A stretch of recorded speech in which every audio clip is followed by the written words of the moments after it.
ముఖ్యమంత్రి రేవంత్ రెడ్డి సచివాలయానికి చేరుకొని రాష్ట్ర మంత్రివర్గ సమావేశానికి అధ్యక్షత వహిస్తున్నారు. కేబినెట్ సమావేశంలో రాష్ట్ర అభివృద్ధి సంక్షేమ కార్యక్రమాలు, పలు శాఖలకు సంబంధించిన కీలక ప్రతిపాదనలపై చర్చ జరుగుతోంది. పెండింగ్లో ఉన్న పరిపాలన అంశాలపై కూడా మంత్రివర్గం నిర్ణయాలు తీసుకునే అవకాశం ఉంది. ఇదిలా ఉండగా అనారోగ్య కారణాలతో మంత్రి వాకిటి శ్రీహరి ఈ సమావేశానికి హాజరు కాలేదు. ఇక దీనిపై పూర్తి అప్డేట్స్ మా బ్యూరో చీఫ్ శేఖర్ లైవ్ ద్వారా అందిస్తారు. శేఖర్, చెప్పండి.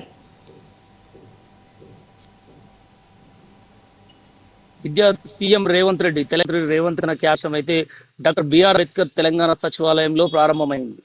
ఈ కేబినెట్ సమావేశంలో పలు కీలక అంశాలపైన చర్చించనున్నారు. పలు కీలక అంశాలకు ఆమోదం తెలపనున్నారు. అందులో ప్రధానంగా పంచాయతీరాజ్ చట్టంలో చిన్న కొన్ని మార్పులు చేర్పులు సవరణలు చేసే అవకాశాలపైన, అంటే తెలంగాణ పంచాయతీరాజ్ శాఖలో ప్రధానంగా దానికి సంబంధించి నిధులు పంచాయతీల నిధులు పంచాయతీలో అకౌంట్లోనే పంచాయతీరాజ్ సంబంధించిన ఏదైతే గ్రామ పంచాయతీ నిధులు ఉంటాయో అవి నేరుగా పంచాయతీ అకౌంట్లోనే పడేలాగా దానికి సంబంధించి కేబినెట్ ఆమోదం తెలపనున్నది. అలానే సంబంధించిన విషయాలపైన వెంటనే తక్షణంగా ఎలాంటి నిర్ణయాలు తీసుకోవాలి, దానికి సంబంధించిన వాతావరణ శాఖ అధికారులతోటి ఈ కేబినెట్ లో వాళ్ళ ఒక పవర్ పాయింట్ ప్రజెంటేషన్ ఇవ్వనున్నారు. కేబినెట్ ముందే వాళ్ళు ఈ ఎలనినో ఎఫెక్ట్ ఎలా ఉండబోతుంది, దీని ద్వారా ఇబ్బందులు ఏంటి, వీటిని ఎలా అధిగమించాలనే అనేక ప్రజెంటేషన్ మాత్రం కేబినెట్ సమక్షంలోనే కేబినెట్ భేటీలో ఆ వాతావరణ శాఖ అధికారులు మాత్రం ప్రజెంట్ చేయనున్నారు. మరోపక్క నీటి ప్రాజెక్టుల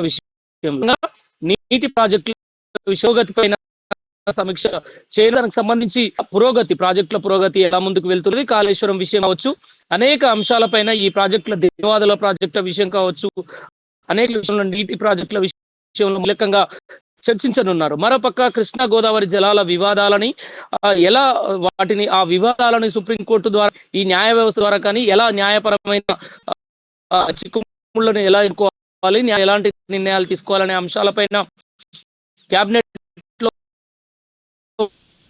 చర్చించనున్నారు. మరోపక్క సంబంధించిన ఎరువులు, అంటే పంటల నేపథ్యంలో ఆ ఎరువుల ప్రక్రియ, యూరియా ప్రక్రియ విషయంలో కావచ్చు, ఆ వ్యవసాయ రంగానికి సంబంధించిన సమీక్ష దానిపైన కూడా చర్చించే అవకాశం ఉన్నది. మరోపక్క ఈ రాష్ట్ర వ్యాప్తంగా ఏదైతే ఈ మెయిన్ ప్రాజెక్టుల విషయంలోనే చర్చలు, ప్రధానంగా కాళేశ్వరం విషయంలో, నీటి ఎత్తిపోతల విషయంలో కావచ్చు, అలానే మెట్రో ఫేజ్ 2 విస్తరణ అంశం కావచ్చు, అలానే మెట్రో టేక్ ఓవర్ అంశం కావచ్చు.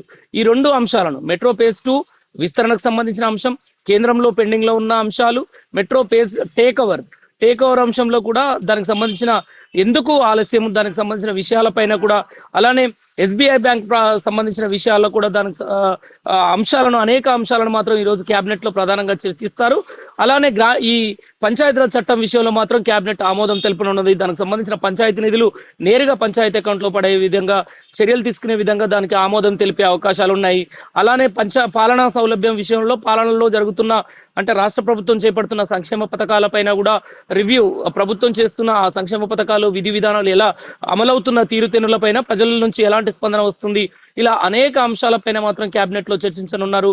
మరి కొద్దిసేపటి అనంతరం మంత్రుల బ్రీఫింగ్ ఉంటుంది. కేబినెట్ లో తీసుకున్న నిర్ణయాలపైన, రాష్ట్ర ప్రభుత్వం ఎలాంటి అంశాలపైన చర్చించింది, ఎలాంటి ఆమోదం తెలిపింది కేబినెట్ అనే అంశాలపైన కూడా బ్రీఫింగ్ ఉంటుంది. అయితే ఈ కేబినెట్ సమావేశానికి మంత్రులు అయితే అందరూ హాజరయ్యారు. వాకిటి శ్రీహరి, మంత్రి మత్స్యశాఖ స్పోర్ట్స్ మినిస్టర్ గా ఉన్న వాకిటి శ్రీహరి మాత్రం తను తీవ్ర జ్వరంతో ఇబ్బంది పడుతున్న నేపథ్యంలో కేబినెట్ సమావేశానికి హాజరు కాలేకపోయారు. మిగతా మంత్రులు మాత్రం కేబినెట్ కొనసాగుతున్నది. విద్య. Right, thank you Shekhar.